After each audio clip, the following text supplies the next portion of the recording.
Hello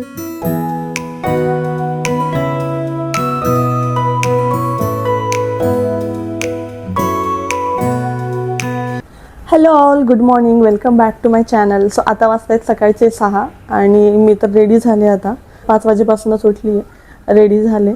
सगळं जे काही थोडंफार होतं माझं आवरायचं ते पण आवरून घेतलं. आता प्रिशा तर झोपली आहे, राहुल रेडी होत आहेत.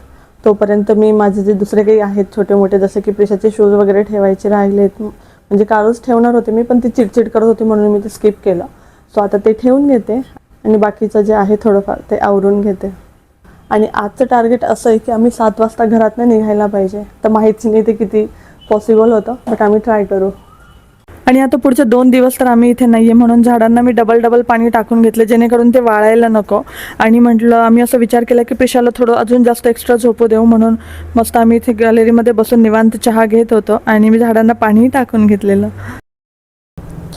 आणि हे बघा, इथे प्रिशाने तिथे घाण करून ठेवली आहे. काल संध्याकाळी ना ती इथे माती खेळत होती झोपेतून उठल्यानंतर. सकाळी पण खेळत होती ती, पण तेव्हा ते क्लीन झालेलं, पण आता संध्याकाळचं जे आहे ते तसंच बाकी होतं, कारण की पॅकिंग वगैरे सगळंच बाकी होतं. सो मी आता हे पटकन क्लीन करून घेते.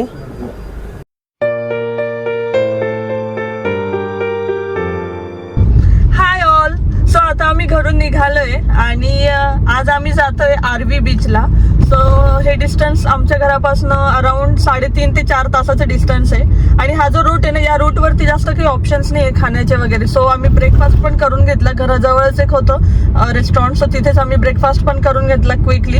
आणि प्रिशा पण उठली आहे. आम्हाला निघण्यासाठी थोडं लेट झालेलं, आम्ही 7चं डिसाईड केलेलं, पण 7ला काही निघणं झालं नाही आमचं, थोडंसं 7:30 पावणे 8 झालेले. हाय प्रिशा, झोप झाली? ओके. प्रिशा तर एवढी जास्त एक्साइटेड आहे, तिला असं वाटतंय की आपण इथेच कुठेतरी नियर बाय जातोय. सो आता आम्हाला निघून अर्धा 1 पाऊण तासच झाला असेल घरून निघून, पण त्यामध्ये पण तिने 10 ते 12 वेळेस विचारलं असेल की आपण पोहोचलो का, आपण कधीपर्यंत पोहोचणार आहे. कंटिन्यू हेच विचारते. आता तिला 3 तास सांगितले, पण तिला 3 तास म्हणजे नेमकं किती वेळ असेल हे समजत नाहीये. सो आता थोडंसं तिच्यासोबत आम्ही टाइमपास करता करता जातोय.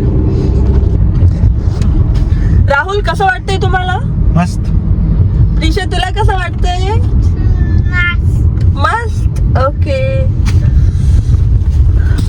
सो आता कुठे थांबणार नाही, आम्ही सीधा जो आमचा आहे डेस्टिनेशन, आधी तिथे आम्ही एका रेस्टॉरंट मध्ये जाणार आहे. सी फूड साठी ते खूप जास्त फेमस आहे, ते मी तुमच्यासोबत शेअर करेलच पुढे ब्लॉग मध्ये. सो चला आजच्या ब्लॉगला कंटिन्यू करूया.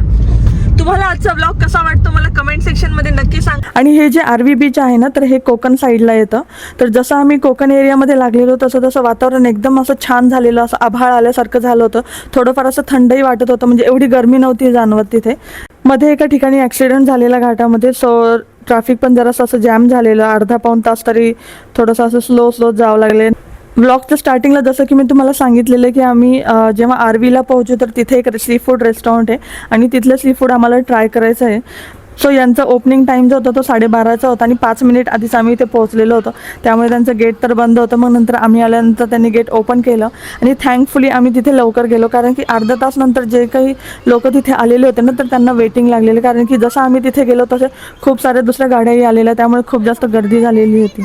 आम्ही लास्ट टाइम जेव्हा आरवी बीचला आलेलो ना, तर तेव्हा आम्ही या रेस्टॉरंटमध्ये आलेलो आणि आम्हाला इथलं सी फूड खूप जास्त आवडलेलं, त्यामुळे यावेळेस पण आम्ही असंच डिसाईड केलं की ज्या दिवशी येऊ त्या दिवशी लंच आम्ही इथेच करू आणि मग इथून आम्ही आमच्या रिसॉर्टला जाऊ. आणि मग पटकन आम्ही सी फूडची ऑर्डर दिलेली आणि ऑर्डर काय द्यायचं ते पण आमचं फिक्स होतं, कारण की आधी जे ट्राय केलेलं होतं तेच पुन्हा घेणार होतो आम्ही. त्या रेस्टॉरंटमध्ये ना, म्हणजे यांचा जो ॲम्बियन्स आहे ना तो खूप छान आहे. म्हणजे इथे त्यांचे म्हणजे खूप सारे एक एरिया आहे, इथे खूप सारे असे पाळीव ससे आहेत, त्यासोबत कोंबडी वगैरे पण आहे आणि काही लव्ह बर्ड्स पण आहेत. तर हे जेव्हा लहान मुलं हे बघतात ना, त्यांना खूप जास्त अट्रॅक्शन वाटतं. लास्ट टाइम आम्ही जेव्हा आलेलो ना, तेव्हा प्रिशा थोडी छोटी होती, तेव्हा तिला एवढं समजत नव्हतं, पण आता तिला हे पाहून खूप जास्त मजा वाटत होती आणि ती मला असं म्हणत होती की मला रॅबिट माझ्या हातामध्ये पाहायचा, मला घ्यायचा आहे तो माझ्या हातामध्ये. कंटिन्यू तिचं हेच चालू होतं आणि ऑर्डर येण्यासाठी थोडासा वेळ होता, म्हणून मग मी प्रिशाला इकडे घेऊन आलेले. म्हटलं इकडे थोडंसं तिला फिरवते, तेवढीच ती पण फ्रेश होईल, कारण की गाडीमध्ये बसून ती पण थोडीशी अशी बोर झालेली, म्हणून मग आम्ही इकडे आलेलो आणि इकडे जरा आम्ही टाइमपास करत होतो. फूड ऑर्डर केलेलं एकदम टेस्टी. राहुल, कसं आहे जेवण? टेस्टी. हे प्रिशाचं आहे, हे प्रिशाचं आहे. आणि वॉश बेसिन जवळ आहे ना ही एक नोट होती. लास्ट टाइम पण आम्ही हिला वाचलेलं तेव्हा आम्हाला खूप जास्त इंटरेस्टिंग वाटलेली होती. त्यामुळे म्हटलं आता हिला तर व्हिडिओमध्ये घेतलंच पाहिजे. मस्त लंच झाल्यानंतर आम्ही निघालेलो रिसॉर्टसाठी. तुम्हाला जर या रेस्टॉरंटचा ॲड्रेस हवा असेल तर मला कमेंट सेक्शनमध्ये नक्की विचारा.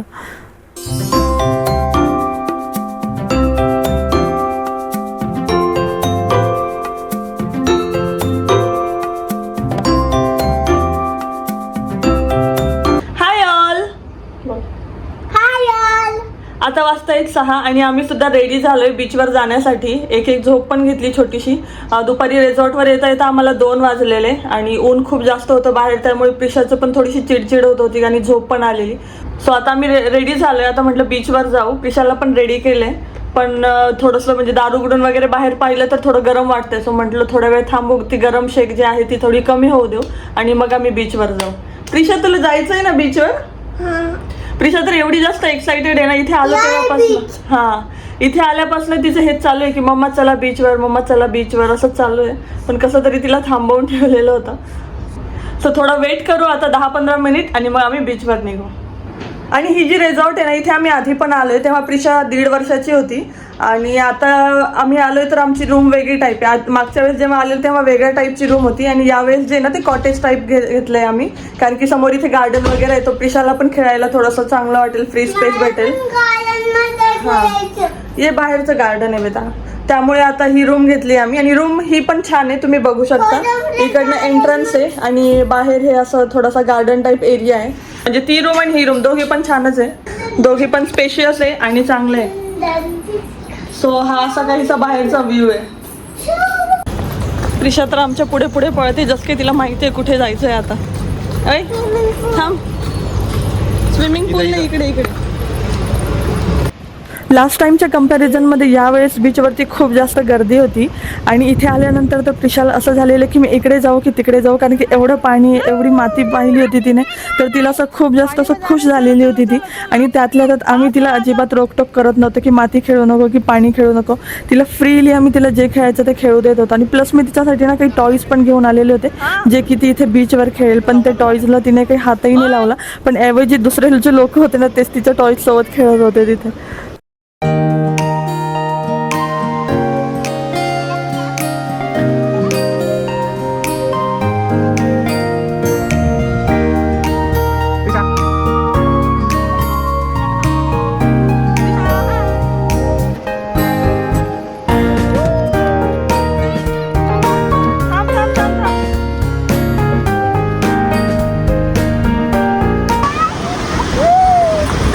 प्रिशाची बघा कशी मस्ती करणी चालू आहे.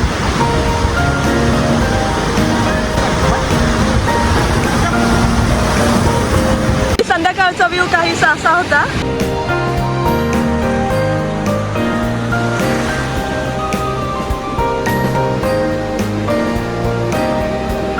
भरपूर वेळ आम्ही बीचवरच थांबलेलो, कारण की प्रिशाची रूमवर जाण्याची अजिबात इच्छा होत नव्हती.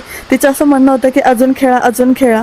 आम्ही उद्याचा दिवस पण होतो इथे, पण स्टील तिला जेवढं खेळायचं होतं तेवढं आम्ही खेळू दिलं. आणि नेक्स्ट व्लॉगमध्ये मी उद्याचे जे काही आमच्या इथल्या स्टेच्या ग्लिम्सेस असतील ते मी तुमच्यासोबत शेअर करेल. So stay tune.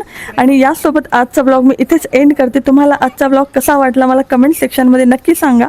आवडला असेल तर लाईक करा, चॅनलवर नवीन असेल तर सबस्क्राईब करा. भेटूया पुढे अशाच एका छानशा व्लॉगमध्ये. तोपर्यंत बाय.